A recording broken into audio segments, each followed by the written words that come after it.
welcome to another Sentient author interview on Next Culture Network. I'm Alex Cardell, your host, and today I have the extreme pleasure of speaking with Dorje Dolma. Dorje was born in the remote Dolpo area of Nepal, high in the mountains bordering Tibet. She's the oldest of 11 children, and only 6 of which have survived the harsh conditions of that life. Dolpo had no running water, electricity, motor vehicles, phones, schools, doctors, only the local lamas who were trained in the use of herbs and prayers were available for medical attention. Dorje began herding the family's goats and sheep at age 5, and by 7 was defending them from attacks by wolves and snow leopards. Just unfathomable to most of us, really. When she was 10, Dorje's parents took her on a month-long trek, that means walking, to Kathmandu to find help for a serious health condition.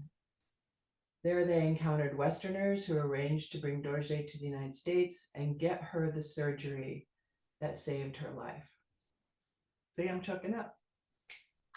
Adopted by her American family, Dorje eventually graduated from the University of Colorado with a degree in fine arts, and she worked as an early childhood teacher in Boulder and now continues to develop her art. Her sentient book, Yak Girl, Growing Up in the Remote Dolpo region of Nepal, is her first book, and I do believe she's working on a second. And she has given over 80 talks since its release in 2018. Dorje's mission is to inspire others and bring medical and educational resources to Dolpo. She currently collaborates with an organization supporting 6 schools in the upper Dolpo region. So I have known Dorje for a long time and have followed her journey. And as you can tell already, there's a good chance I'm going to choke up listening to her story, as it is so moving and so inspirational. And it's just my extreme pleasure to welcome Dorje Dolma. Oh, thank you, Alex, for inviting me and doing this special interview.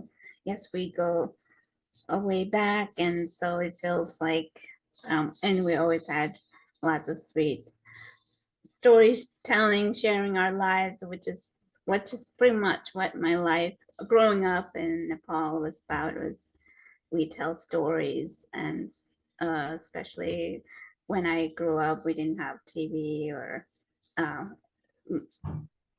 even radios. Like when the battery was gone, I was like, okay, I guess we're back to story time. So I think one of my favorite part about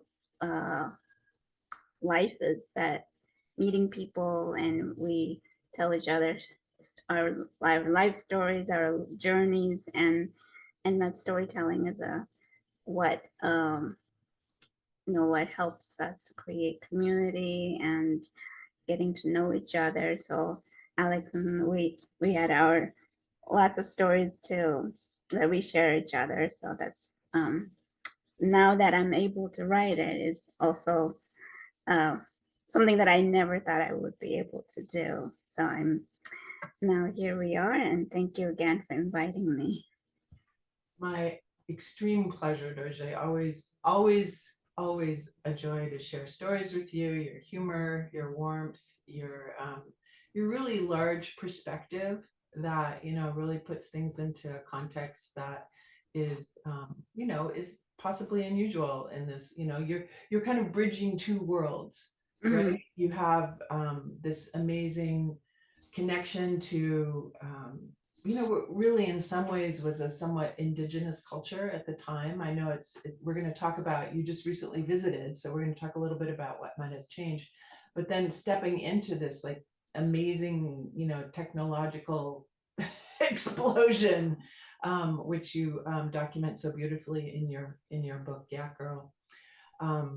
So tell me a little bit what it was like. I know you recently returned to Dolpo for the first time ever. Can you tell me a little bit what that was like?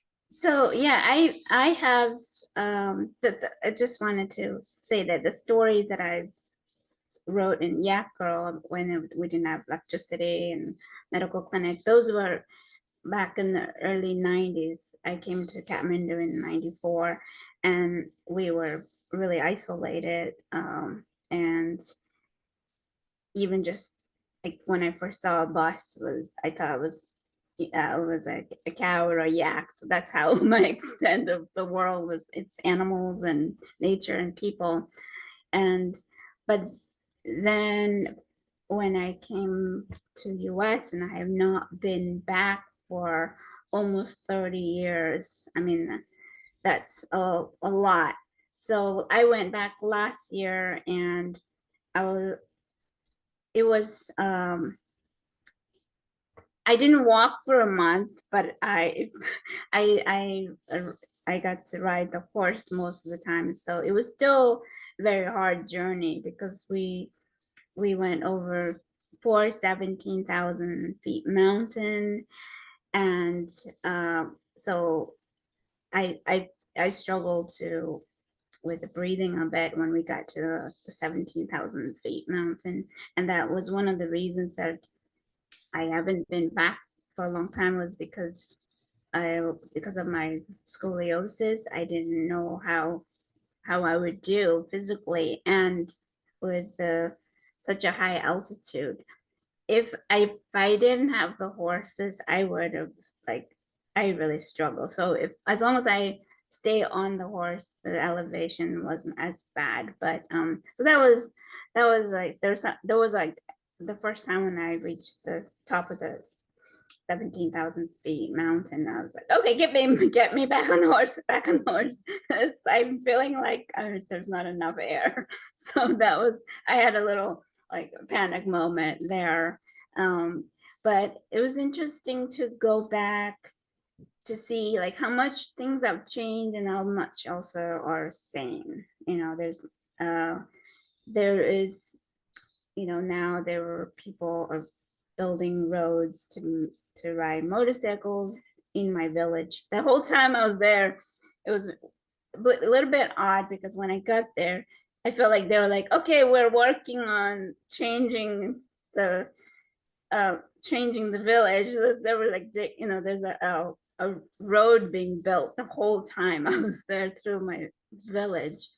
And so, and then I got there and I was worried that, oh gosh, I'm gonna charge my phone. And now I came into the modern world of being like so attached to technology. So I got my phone, my camera, and I didn't know how I'm gonna charge. I brought the solar, chargers. And but then when I got to my house, there was a solar panel on our rooftop, and I was able to charge my phone and camera. So I was that was like something that I didn't have growing up. We didn't have solar power, so it was nice to see that there were solar power in schools and some of the clinics, and a lot of homes had sort of a basic solar panels on their roof. And so that's something I would say would be if they keep improving on the solar energy, because it gets a lot of sun and it's so barren. There's no trees to block it. So I think the solar energy would work, especially if for the clinics, because I think if I mean, luckily I did okay, but if I needed to bring oxygen and needed charge, I would need a lot more power. So that's another benefit of having the electricity, so that clinics could run better. So, and then to see that villages had basic clinics. Although at the time when I arrived in my village, for example, there was a clinic, but there's no nurse and no doctor, and everyone was coming to me for medicine, and I had Advil, which I brought enough for like me to last. So of course, once everyone knew that I had the Advil, so everyone's like, I got a headache, I got this. And then, so I was like, I gotta make it back to Kathmandu, but here. So I think I would say the medical piece was, in a way, like, mm, there's, it was just still hard to see that. I would like to see it get better, because when I arrived, so many of my parents' generation, or some people my age, were gone, just because they couldn't make it down to Kathmandu to get treatment, or if anyone had any major health issues, I mean, they still have to walk, for a week, or then take the bus. It could take another couple weeks to get to the hospitals in Kathmandu, and you could call for a helicopter, which could cost $6,000 or $9,000, and nobody has that kind of money, you know. So people just kind of give up, and either they survive or they don't survive. So I think that was the part that was really hard for me to. Yeah, it was hard for me to have that, knowing that I live in a world that I'm surrounded by, like, oh, I can go to the urgent care, I can go to the hospital, I have all these options, even if they're very costly. I at least have that option. But people up there, they don't have those options, and their health issues are is something that is treatable in modern, in the city. It's like, oh, I have pneumonia, I have this, like, just like, I have a COVID, or sometimes something that they can get treatment, but up there they don't get the treatment right away, and then people just die. So even when I got there, there was one of my parents' neighbors, it was an aunt, and she was coughing a lot, and I kind of guessed she might have had tuberculosis, because tuberculosis is something that a lot of my family members died in, which I wrote about in Yak Girl, my aunts, and I was sort of surprised to see that that's still an issue and people are still dying from it. So yeah, she was coughing a lot, and I just sensed that when I got there, a lot of people, the elders in their 40s, 50s, and up, like, uh, I just knew that it could be the last time I would see them, and I think that was so. I really treasure those little moments, even if we were sitting all day on the floor, hard floor. But it's like I knew that it's I don't know when they would see me. And the one thing that was really hard for me was that when they came to see me, especially the ones that knew me as a child, they would like put their hand on their face and on their head, and they just like touch and all over me, and they just would say, oh, we won't, I don't know, we'll see you next time. And I knew that was the truth. And next time I go, they might not be there. So, and and that was like when I got back to US, and the aunt that was coughing, she passed away. So, and there's a little bit of like guilt feeling, I wish I could have brought her down, like that, those things. I wish I could have done this or this. But then when I look at it, like, so many people need that care. So I think the health part was hard. And the other thing that the changes in the environment, I didn't, growing up, I hardly saw trash. I mean, I would see some clothes thrown away, but this time, there's we're in 15, 16,000 feet, beautiful mountain, and there would be like a ramen noodles package, or I'll see a field with the yaks in the meadow, and it's like, oh, so beautiful. And I look closely, and there were trash along the river. So just I think now that people are able to travel back to the city or transport more, and also uh, yeah, just to see the change in the food and the environment, that was I had mixed feelings, and of course when I got that, I'm always like, oh, I could do more, how can I help do more? And I think that's when I actually realized the benefit of writing. I thought, well, it was like, I always thought, I never imagined myself writer as a herder. That's like one thing you think, oh, I want to be a writer. So yeah, herder. I felt like that's something you do in your next life, to know that I can write something simple, share my story, and inspire others to either travel or ride or help the others that need a lot of support. And one of the reasons I wrote this book is so that more people know about Dolpo, because it's so isolated from the rest of the world, even in Nepal. I mean, now the people know more, but when when I was in Kathmandu, people would ask me, like, where are you from? I would say Dolpo, where? And I have to explain, like, oh, it's over near Mustang, or I just have to explain. And it's kind of remarkable now when I go meet people, or especially that have read my book, they not only know where Dorje is, they know the village names. And I was like, okay, that's good. or just to see that people are, when they travel, I especially like the people that travel there and help um, make changes, positive changes, whether it's helping the school or the clinic. So I think that's what uh, so I think going back was, I would say, a lot of mixed feelings, feeling of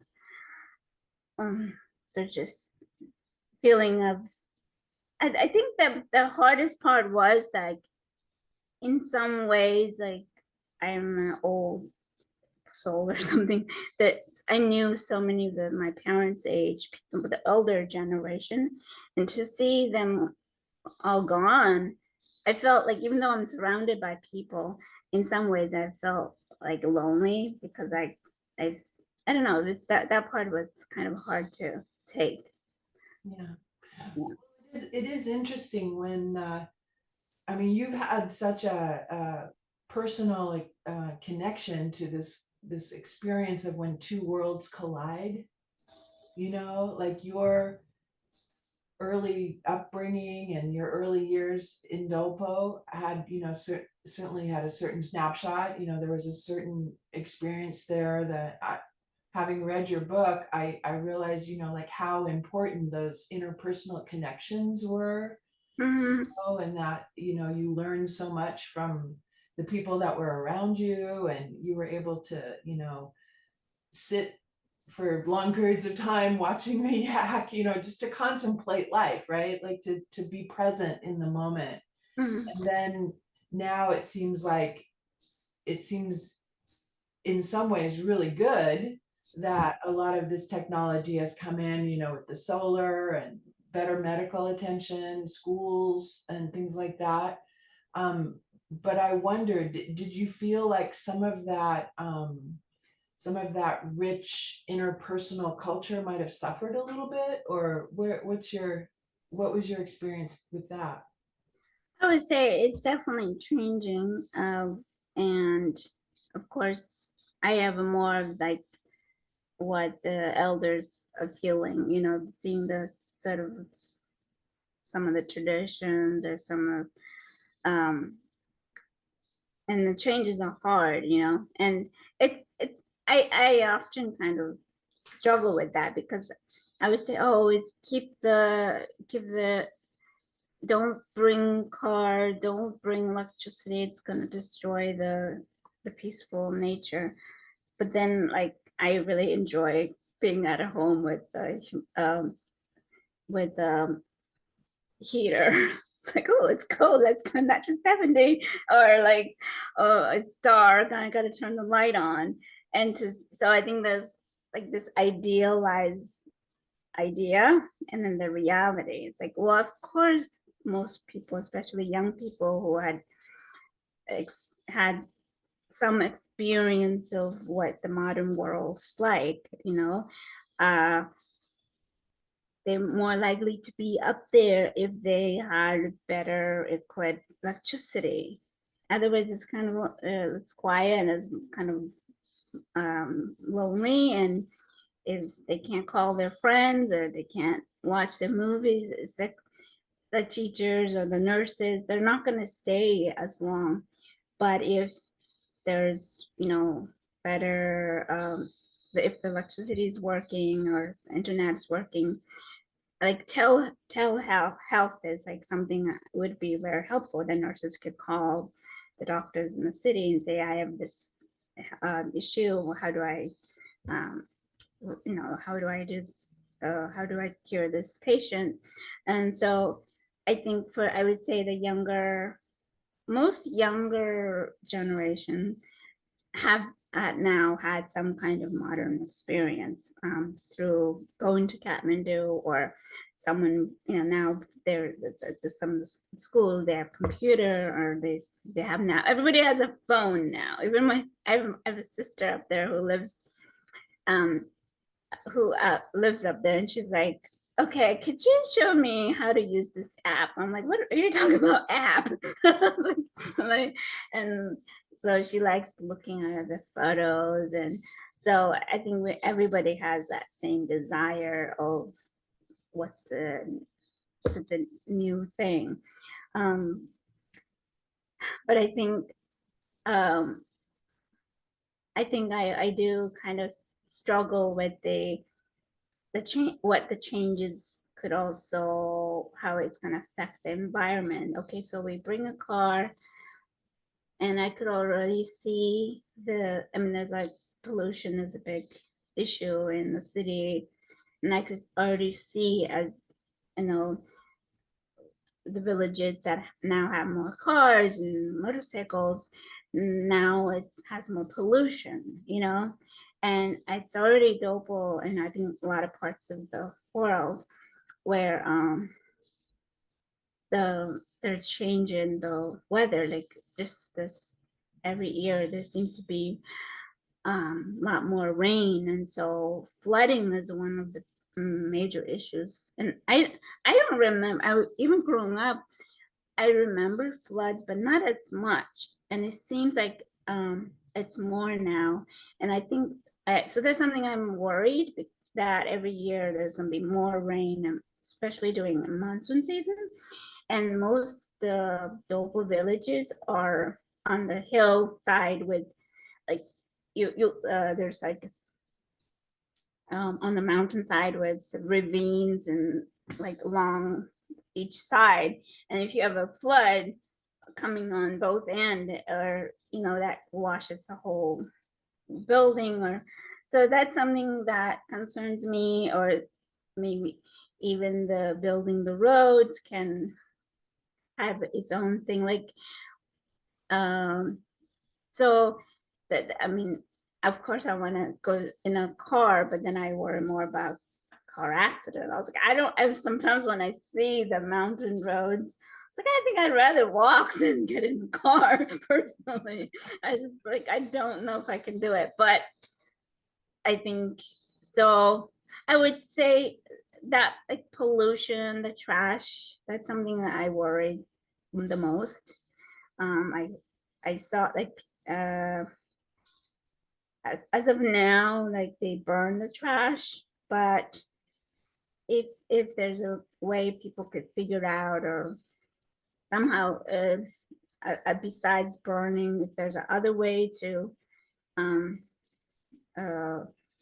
get rid of the trash. I think now that more and more plastic, more and more cans, and just sometimes when I see animals eating the plastic, that's really like hard. So I mean, so when I grew up, it was just like so clean and pure, and now things are changing that way. So that's the part that's like oh, also even the nature. I think even now, like if I'm in a village, I would be in the village, and then I could hear a motorcycle. It startles me, or startles the yak or the horse, and so I think in some way I feel very grateful that I got chance to be in an environment where it's just like complete silence, nature, sound, and I think we'll see less and less of that, and um, just more noises, and how to, then learning to live with that. But so I think I was yeah, I think when I was there, I felt like 60 or 70-year-old going like, well, I don't know about these changes. It's too noisy, or it's too this, that. But uh Well, and it is obvious that, technology has its pros and cons, right? I yeah. mean, there's, like we were saying earlier, there's the value of the availability to the resources, but then there's also a different consciousness. Because I mean, I'm assuming that if you're using natural products and you just throw it on the ground, eventually it's going to decompose and become part of the earth. But Mhm. the consciousness of, like a wrap, like you said, a ramen wrapper. I have no idea what the half-life of a ramen wrapper is, but it isn't necessarily going to just decompose into, back into the ground like other things might. So the question is, how does the consciousness catch up with the technology? And I think that's probably, um, a question that we're all facing, not just the people in Dolpo, and that's possibly a question for another time.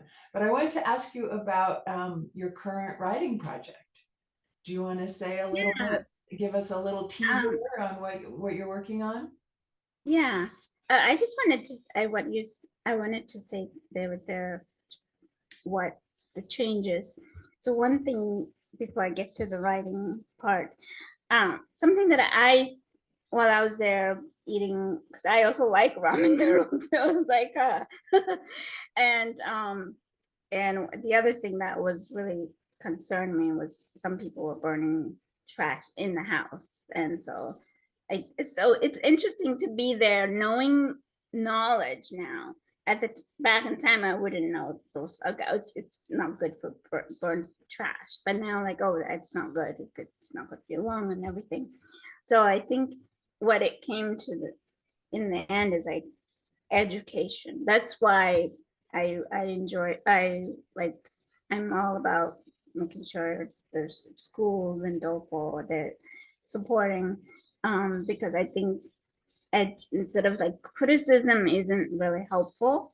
Um, so I don't go to the village and be like, what's wrong with this? All the trash. But like if I if there's if we teach kids how to clean up their village, or just villagers how to clean, I think so. I think the education is, like, I would say, the most important thing. So that's my little thing. um but for my current writing, my book two is kind of going to be that are after Yak Girl, because Yak Girl is mostly about my life in Dolpo. So this next book is going to be more about my life in America, and I'm really glad I wrote Yak Girl early on, because as I get older, um,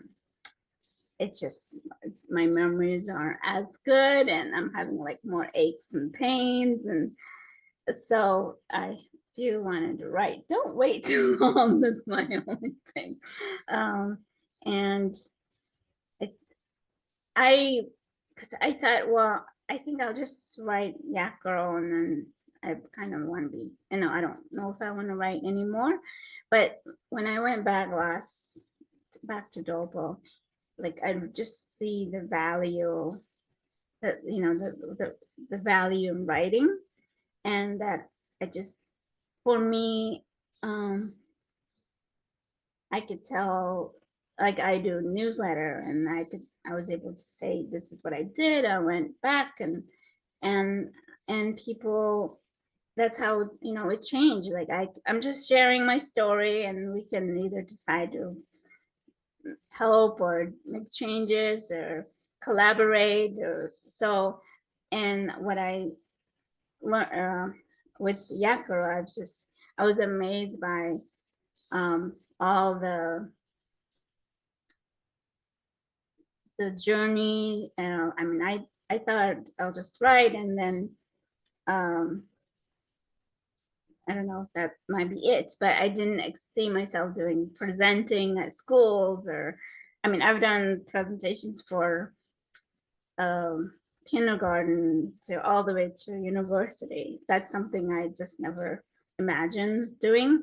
And I have been able to kind of tell story, you know, just by being in the room and just kind of sharing. And of course the kids tend to like the animal stories, and adults are more the human stories. And I really enjoy meeting people. I would say I love the in-person meeting, because there's something about, I don't know, that you just get that certain energy, and it's been taking me into a lot of adventures, and I met lots of people. So I thought, well, when I went back, I was like, well, I don't want to stop. I mean, I don't have a lot of too many other skills, but I feel like writing is something I enjoyed doing, and it's something that could not only be good for me, but also could be useful for others. And so, anyways, I was like, okay, so I started working on book 2. So that's where I'm at, and yeah, it's taking a lot longer but not as long as hopefully it's book Yak Girl, which took like 15 years. Well, we can all just stay tuned, because the one thing that absolutely comes through in your writing and your in-person talks and just who you are is your warmth, your depth of caring, and really what I would say is kind of a unique perspective, having really the experience of, like, as you described, this very I just want to say very connected and very natural and very out in the world, the mountains of Dolpo kind of connection, and then also feeling that um, movement in your life in through in the Western world, being able to go and do talks for kindergartners and university people. I mean, huge kudos for the courage to do that, and just how you've really followed the impulses in your life and let life guide you in so many ways. And I have to wonder if that wasn't part of, that early connection to that, whatever that life force is. We all have that, but it's important to remember that and not just get caught in the technology and where's my phone and da da da, like all that stuff is there.